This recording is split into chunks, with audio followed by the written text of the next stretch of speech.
Hurricane Dorian is hugging the coast of the Carolinas tonight and still doing damage with winds of 105 miles an hour.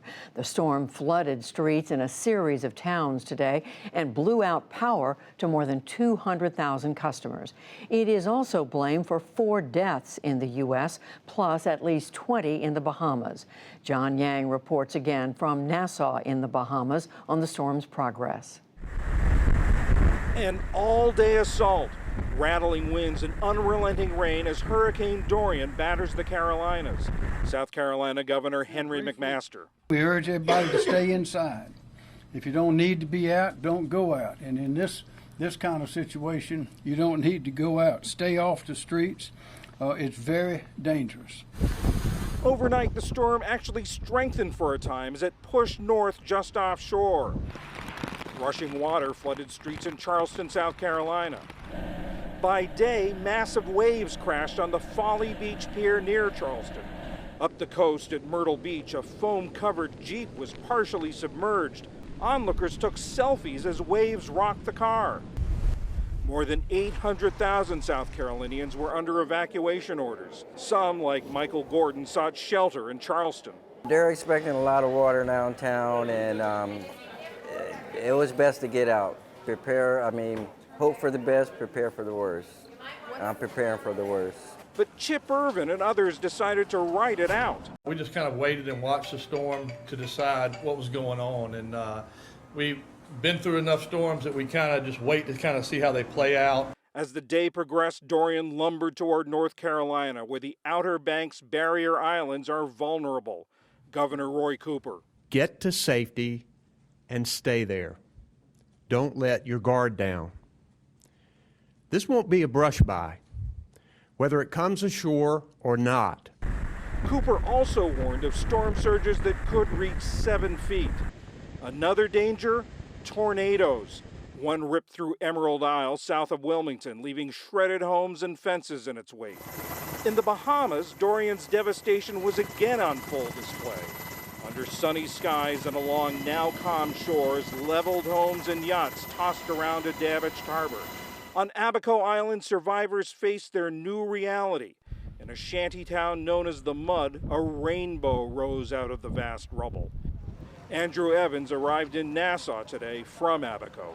Everything in Abaco is totally destroyed. It literally looked like we were bombed. Everything in Abaco is gone.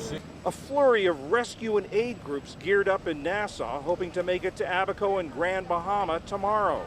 Heather Hunt, an attorney on Abaco, started a group called Restoration Abaco. As time goes on and the days go by, we have to add other things like building materials and appliances or whatever else the needs are once we get there and get a full assessment. But right now it's just food and water, medical supplies, making sure everyone is safe and secure and well fed. Her group rented a 90-foot barge to haul relief supplies.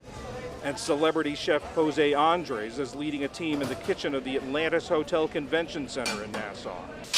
Today they cooked massive batches of pasta soup and made thousands of tuna fish sandwiches for survivors on Grand Bahama and Abaco. Today's goal, 10,000 sandwiches.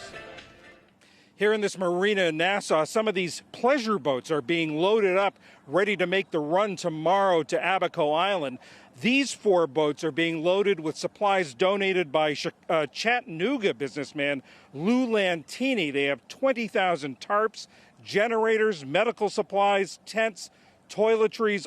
They expect to get offshore of Hopetown, Abaco, and they hope to stay there for 3 or 4 days and ferry all this stuff on shore. An example of people taking efforts into their own hands. And John, you were telling us that you've just seen widespread examples of this, of individuals moving to do what they can on their own. That's right. In the spot we talked about, the group Restoration Abaco, and heard from one of the organizers. Another organizer we met last night was Denali Penn Mackey. She's a native of Abaco. She is now a mortician here in Nassau, and interestingly is organizing other morticians across the Bahamas. And she told us the idea behind her efforts.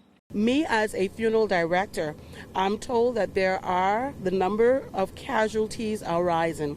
I have deployed a team of professional morticians. In fact, we were supposed to go today. We couldn't get in, but we're leaving in the morning.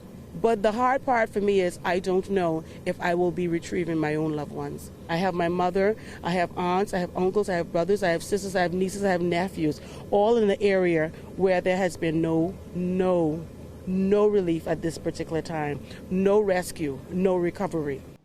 Just an example of people making efforts on their own in the midst of great personal tragedy, Judy. And John, you were also telling us about a number of non-governmental organizations, how they are trying in their way to provide help and the challenges they face. In the last couple of days, there have been a number of NGO officials who have been privately complaining about the government's pace of giving them permission to take their efforts out to Grand Bahama, out to Abaco. They feel stifled. They feel frustrated that they haven't been able to act faster. But on the other hand, there are other NGOs who say they understand it, that they feel that they need to work with the government, not go out there on their own. Here's Joan Kelly of the Heart to Heart International Organization. I would say that generally speaking, it's important that we work through the agencies that exist here. They will be here long after we leave, and we're here before we were. Frankly put, this is going to be a long-term response, and I think everyone's going to need a long-term support. So that's, I think, most critical. We reached out to the Bahamian government for a response to the complaints of some of the NGOs. We haven't heard back. And I should also add that among the NGO community, there seems to be a sense of optimism that things are changing, that things are getting moving, that perhaps tomorrow or in the coming days, they'll be able to get out and start their efforts on the islands. And John, I gather we are only beginning to understand the full sweep of just how devastating this hurricane has been. And some of that sense we're getting is from these before and after images of these islands before and after this hurricane.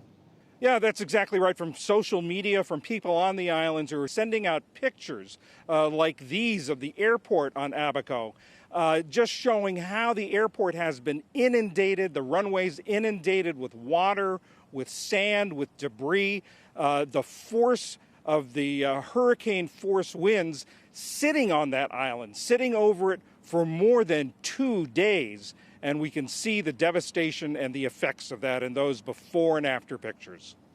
So much work left to be done. John Yang reporting for us tonight from Nassau in the Bahamas. Thank you, John.